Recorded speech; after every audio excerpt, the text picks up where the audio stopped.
Kristillisdemokraatit ovat käymässä puoluekokoukseen Joensuussa 26. ja 27. elokuuta. Siellä tehdään tärkeitä päätöksiä ja sitä ennen on syytä pohtia joitakin tärkeitä kysymyksiä. Miksi KD on olemassa? Miksi se on paras puolue? Kristillisdemokraatit on paras puolue nimenomaan kristillisen arvopohjansa tähden. Demokratianhan tunnustavat kaikki puolueet. Kristillisyyden ei pidä olla puolueelle vain markkinointityökalu ilman sisältöä, vaan arvopohjamme tulee näkyä niin politiikassamme kuin siinä, miten suhtaudumme toisiimme. Puolueemme voi palvella Suomea parhaiten, jos meillä on vahva arvopohja ja avara sydän. Sen sijaan löysä arvopohja ja ahdas sydän olisi suorastaan myrkyllinen yhdistelmä. Kommunistit pyrkivät ajamaan uskon pois julkisesta elämästä ja samaan pyrkii valtakunnan syyttäjäkin.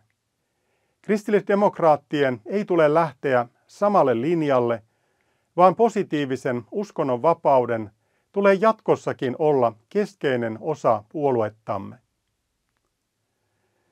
Mitä haasteita kristillisdemokraateilla on?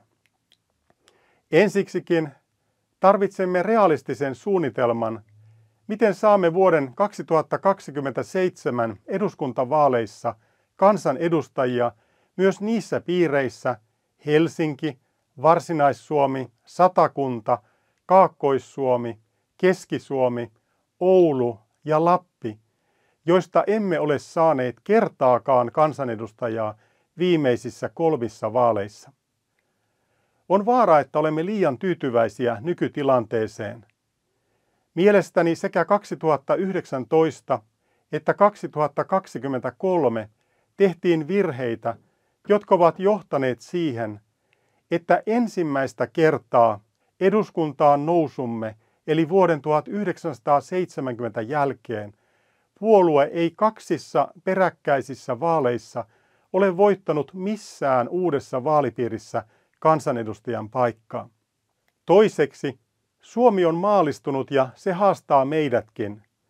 Meillä on kiusaus lähteä myötäilemään tätä maallistumista ja maallistua itsekin ja siten kuvitella saavamme valtaa, vaikka meille käy silloin kuin makunsa menettäneelle suolalle.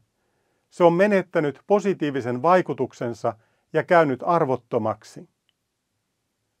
Puolueen arvopohja onkin selkeytettävä.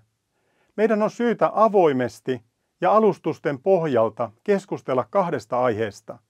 Ensiksikin, onko kristinusko aikuisen oikeasti totta?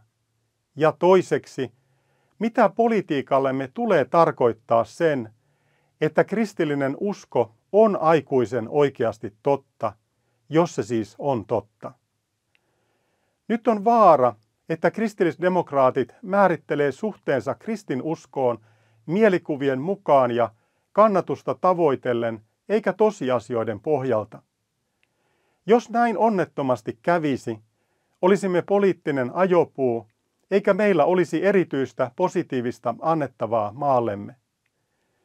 Jos tulen valituksi puolueen varapuheenjohtajaksi, olen halukas järjestämään jokaisessa vaalipiirissä keskustelutilaisuuden tai 2, joissa alustusten pohjalta keskustellaan aiheista. Terveellä tavalla arvopohjansa tunteva ja arvopohjansa luottava kristillisdemokraatit ei häpeile erilaisuuttaan, vaan tuo rohkeasti esiin sellaisia ratkaisuvaihtoehtoja, jotka nousevat kestävästä arvopohjastamme ja rakentavat maatamme terveelle perustalle, ja haastaa rohkeasti ne voimat, jotka pyrkivät hajottamaan kaiken sen hyvän, minkä Jumala on meille antanut. Kolmanneksi, tarvitsemme KD-koulun KD-väen poliittisen osaamisen lisäämiseksi.